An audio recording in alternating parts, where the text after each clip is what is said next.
1차 대전 이래 현재까지 전 세계에 등장한 전차는 무려 1만여 종에 달한다고 합니다. 이 수많은 전차들 중 우리가 기억하고 있는 전차는 그리 많지 않은데 그중 T-34는 여러 가지 의미에서 최고의 전차로 평가되고 있습니다. 그럼 성능이 그리 뛰어나지 않은 T-34가 왜 최고의 전차로 평가되고 있는지 그 이유에 대해 알아보겠습니다. 1차 대전이 한창이던 1916년 영국군은 세계 최초의 전차 마크1을 실전에 도입했습니다. 두꺼운 철판을 두른 채 철조망과 참호지대를 통과하며 교차된 전선을 돌파하는 이 신개념의 무기에 전 세계 사람들은 충격을 받을 수밖에 없었습니다. 이에 각국에서는 자신들만의 독자적인 전차를 개발하는 데 많은 노력을 기울이기 시작했습니다. 1917년 혁명을 통해 권력을 잡은 볼셰비키 정권은 국내 정치 문제를 먼저 해결한다는 이유로 당장 전차 개발 추세를 따라갈 수는 없었지만 이후 정권이 안정되면서 여러 무기 개발에 관심을 갖게 되었습니다. 전차 부분에 있어서 소련에 영감을 주었던 전차는 미국에서 개발된 M1931이었습니다.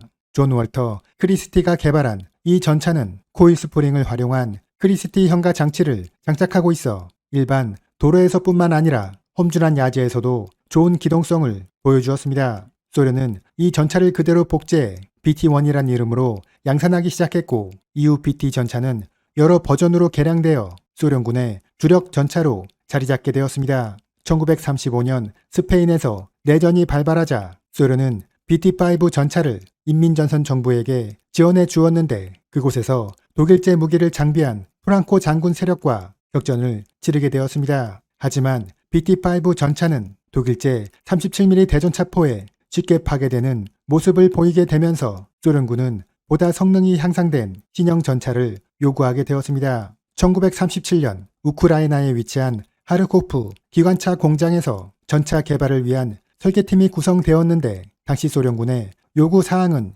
20mm 전면 장갑과 45mm 주포를 장착한 전차였습니다. 하지만 설계팀은 이러한 요구 사항에 만족할 수 없었습니다. 20mm 장갑으로는 37mm 대전차포를 제대로 막아낼 수 없을 것이고 45mm 포로 적 진지를 효과적으로 파괴하는 것도 어렵다고 판단되었기 때문입니다. 따라서 설계팀은 전면 장갑 45mm 그리고 76mm 주포를 장착한 모델 32를 제안하게 되는데 시험평가 과정에서 A32는 공격력과 방어력, 기동성 측면에서 모두 우수한 성능을 보여주었습니다. 이렇게 소련군을 만족시킨 모델 A32는 1940년부터 본격적으로 양산되기 시작했으며 정식 제식 명칭은 T-34로 명명되었습니다. T-34가 이전 전차와 구별되는 가장 특별한 점은 바로 경사장갑이라고 할 수 있습니다. 이 전차는 45mm 장갑이 전면 60도, 측면 40도로 기울어져 있는데 이렇게 되면 전면 장갑의 경우 이론상 90mm 수직 장갑과 동일한 방어력을 보유하는 것으로 평가되었습니다. T-34는 초창기 모델이 45mm 장갑을 갖추고 있었지만 후기형 모델은 차체 전면 60mm, 포탑 전면은 90mm로 강화되었습니다. 또한 이 전차는 76mm 강선포를 장착하고 있는데 이것은 동시대의 다른 전차들에 비해 구경이 가장 큰 것이었습니다. 사실 소련은 포탄 제조 기술이 부족해 파괴력이 우수한 포탄을 만드는데 어려움이 있었기 때문에 전차 설계팀에서는 포탄을 크게 만들어 파괴력을 높이는 방식으로 이 문제를 해결하려 했던 것입니다. T-34의 엔진은 12기통의 V2 엔진입니다. 500마력의 출력을 내는 이 엔진은 디젤을 연료로 사용했는데 이것은 소련의 원유정제 기술이 부족해 가솔린을 대량으로 생산할 수 없어서였으며 이 때문에 소음이 크다는 단점이 있었지만 추운 겨울 날씨에서도 문제없이 시동이 걸린다는 이점도 있었습니다. T-34는 대전 기간 중 소련에서만 4만 대 그리고 대전 이후에는 동맹국에서 1만 대가 제작되어 총 5만 대가 생산된 것으로 알려져 있습니다. 이렇게 대량으로 생산된 T-34는 현재 다양한 분류법이 존재하고 있지만 가장 대표적인 분류법은 생산 연도에 따라 구분하는 것입니다. 그럼 T-34의 생산 연도별 특징에 대해 알아보겠습니다. T-34 76 1940형은 최초 양산형으로 45mm 전면 장갑과 500마력 엔진 그리고 39경장 76mm 주포를 장착한 버전입니다. 독소전쟁이 발발하기 전에 생산되었기 때문에 총 117대 정도만 제작되었으며 주로 전차병들을 훈련시키는 훈련용으로 사용되었습니다. T-34, 76, 1941형은 39경장의 76mm 주포를 41구경장으로 연장해 포탄의 명중률과 파괴력을 높인 버전입니다. 이때는 독소전이 시작되어 소련군도 이 모델을 3천여 대 생산하게 되는데 특히 스탈린그라드의 트랙터 공장에서는 독일군이 코앞까지 밀려온 상황에서도 전차를 계속 생산한 것으로 유명합니다. 당시 스탈린그라드 공장의 직원들은 막 생산되어 도색도 되어 있지 않은 전차에 바로 탑승하고 전투를 수행했다는 일화가 있습니다. T-34-76, 1942형은 우랄 전차 공장에서 생산된 버전입니다. 전쟁이 발발하자 소련은 국토의 서쪽 지역에 위치한 각종 전차 공장들을 모두 우랄 산맥 동쪽으로 이전시켰으며 이곳에 우랄 전차 공장이라는 거대한 생산 단지를 구축했습니다. 이 공장에서 생산된 모델의 특징은 바로 간이형 전차라는 것입니다. 본격적으로 전시체계에 돌입하게 되자 소련군 지휘부는 성능이 일부 희생된다 하더라도 생산성을 최대한 높일 것을 주문하게 되었습니다. 따라서 우랄 전차 공장은 각 부품들을 간략화, 단순화하는 작업에 들어가게 되는데 이에 따라 76mm 주포의 경우 861개의 부품을 614개의 부품으로 줄이기도 했습니다. 또한 고무가 부족해 보기륜에 장착하는 고무 패드를 생략하고 그냥 철제 보기륜을 장착해 기동 시 소음이 매우 컸는데 전차병들은 이 끔찍한 소음을 감수할 수밖에 없었습니다. 이러한 노력으로 T-34의 대당 생산 비용은 기존 27만 루블에서 19만 루블로 감소되었으며 생산 대수도 연간 1만 2천 대로 증가하게 되었습니다. T-34-76, 1943형은 일부 성능이 개선된 모델입니다. 포탑을 대형화해 기존 77발의 휴대 탄수를 100발로 늘렸으며 전차장용 큐폴라를 설치해 전차장이 외부에 노출되지 않은 상태로 전방향 관측이 가능하게 되었습니다. 이 버전은 약 2만여 대가 생산되었습니다. T-34, 85는 주포 강화형입니다. 대전 중반기가 되자 독일군은 75mm 주포를 가진 5호 전차 판터와 88mm 주포를 가진 6호 전차 티거를 전장에 투입하기 시작했습니다. 당시 전장에서 티거를 노획한 소련군은 이 전차의 성능을 세밀하게 파악한 끝에 자신들도 공격력을 강화한 전차가 필요하다고 판단하게 되었습니다. 따라서 1943년 T-34 전차에 85mm 주포를 장착하게 되었으며 이에 따라 포탑이 대형화되어 기존 2명이었던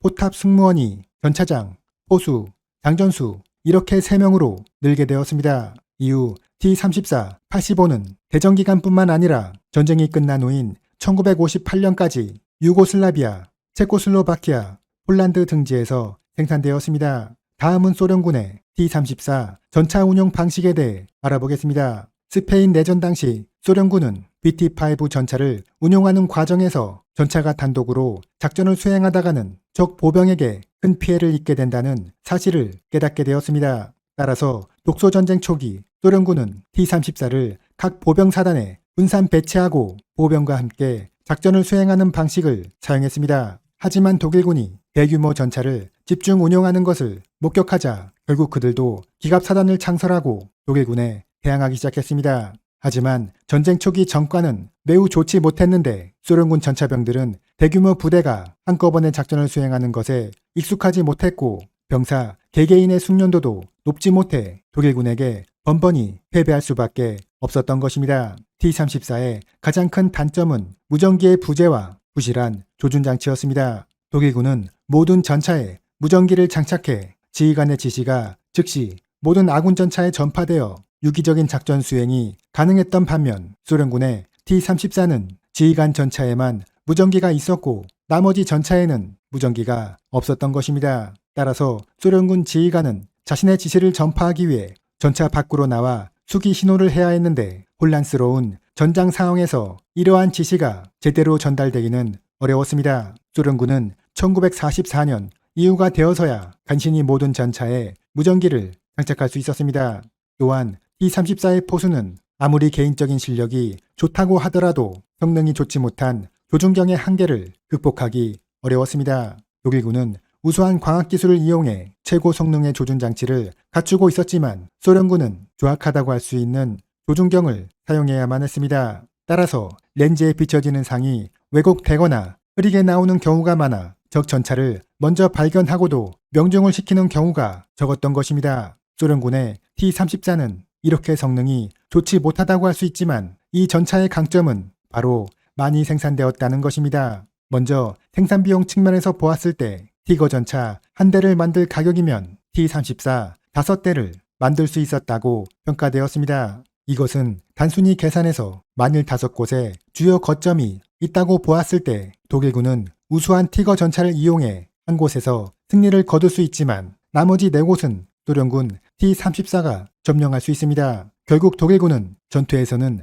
승리할 수 있지만 전쟁에서는 패배할 수밖에 없다는 것입니다. T-34는 전투나 기동 과정에서 구동 계통이 고장나는 경우도 많이 있었는데 소련군은 이것을 수리해서 사용하기보다는 그냥 새 전차를 지급하는 것이 더욱 효과적이라고 판단했습니다. 따라서 그들은 정비 부대나 군수지원 부대를 따로 운영하는 대신 공장에서 전차를 찍어내는데 집중했던 것입니다. 소련군의 전차 생산량이 얼마나 대단했던지 대전 후반기에는 전차병보다 전차의 숫자가 더 많아져 이를 운용할 수 있는 사람이 부족해지는 현상까지 발생했습니다. 결국 T-34의 압도적인 생산량에 독일군 기갑부대는 밀려날 수밖에 없었으며 결국 전쟁에서도 패배하고 말았습니다. 2차 대전 이후 T-34는 동유럽 공산국가와 중동, 아프리카 등에 대량으로 이전되었습니다. 6.25 전쟁과 여러 번의 중동 전쟁, 아프리카의 각종 내전, 그리고 1990년대에 발발한 6.5 내전에서도 T-34는 전장에 투입되어 사용되었습니다. T-34는 공격력과 방어력, 기동성이 적절히 분산된 균형 잡힌 전차라고 할 수 있으며 무엇보다 구조가 단순하고 생산 비용이 저렴해 대량 생산에 최적화되었다고 볼 수 있습니다. 따라서 T-34는 전투에서의 승리를 장담할 수는 없지만 전쟁에서의 승리는 보장해 줄 수 있는 전차이며 이 때문에 이 전차가 최고의 전차로 평가되고 있다고 할 수 있겠습니다. 이상으로 마치겠습니다.